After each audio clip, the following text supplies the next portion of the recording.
Breaking news today. India is holding billions of dollars in Russian currency. President Vladimir Putin's efforts to lessen the world's reliance on the US dollar suffered a major setback when billions in profits from Russian oil sales got stuck in Indian banks. The US dollar has long been used as the primary reserve currency in international commodity trades involving oil, gold, and wheat.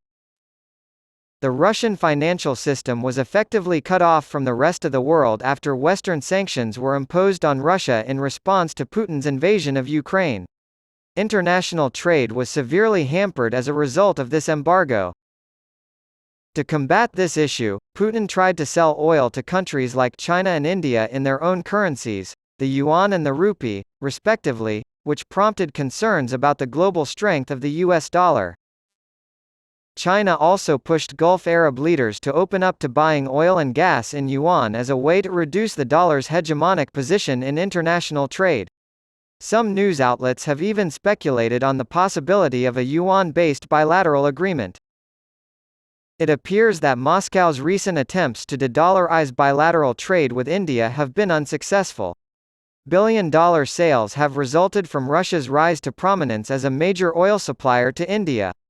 As a result, up to $1 billion per month is sitting in Indian bank accounts as rupee assets, but Bloomberg reports that due to regulations imposed by the Reserve Bank of India, Russian companies are unable to repatriate these funds to Russia for use in purchasing rubles.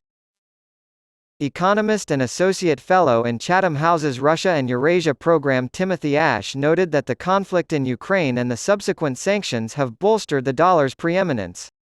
Since the US dollar is more easily convertible than the Indian rupee, he emphasized that there is simply no quick fix for Russia, China, and others when globally it's still a case of, in the US dollar we trust. Observer Research Foundation's Aditya Bhan elaborated on how India's partially convertible capital account allows the rupee to be exchanged for foreign currencies for limited transactions. However, reservations about making the rupee fully convertible stem from worries about exchange rate stability and the impact on the Reserve Bank of India's ability to manage domestic money supply and interest rates. Reuters estimates that because of these limits, as much as $39 billion is sitting idle in Indian bank accounts. Russian Foreign Minister Sergei Lavrov has admitted the problem and stated the urgency of spending this cash, but workable solutions have yet to be determined. Investing or spending the money within India appears to be Russia's primary option at this time. Although New Delhi and Moscow are trading partners, India sells comparatively few goods to Russia, leaving little room for investment.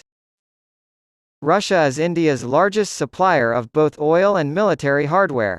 Between April 2022 and February 2023, $41.56 billion was spent on imports from Russia, with crude oil imports contributing significantly to the growth.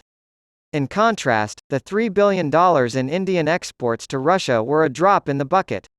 The director of the Institute of International Economics and Finance, Alexander Noble, has stated that this situation has exacerbated the accumulation of frozen funds, which could amount to tens of billions of dollars. Former Russian finance minister and bank executive Mikhail Zadornov speculated that the depreciation of the ruble was caused in part by the country's failure to repatriate profits from exports to India.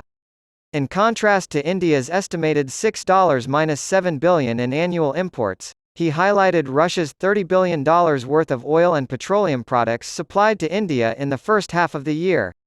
Given the inconvertibility of the rupee, this discrepancy highlights the difficulty of returning rupees. Russia has expressed an interest in developing a BRICS, Brazil, Russia, India, China, and South Africa, alternative payment mechanism. India's Foreign Minister, Subramanyam Jaishankar, dispelled rumors of a BRICS currency in July. On Saturday, when questioned about a report from the European Parliament about Turkey, Turkish President Tayyip Erdogan said that Ankara could part ways with the EU if necessary. The report, which was adopted earlier this week, stated that the EU should look into a parallel and realistic framework for its relations with Ankara because the accession process with Turkey cannot resume under the current circumstances. Turkish membership talks with the European Union have stalled in recent years due to EU concerns over human rights violations and respect for the rule of law, despite Turkey's status as an official candidate for EU membership for 24 years. Turkey is being divorced from the European Union, Erdogan told reporters before leaving for the United States. We will assess these changes, and if it becomes necessary, we will separate from the EU. The Turkish Foreign Ministry released a statement earlier this week saying the European Parliament report took a «shallow and non-visionary» approach to Turkey's relations with the EU and was full of unfounded allegations and prejudices.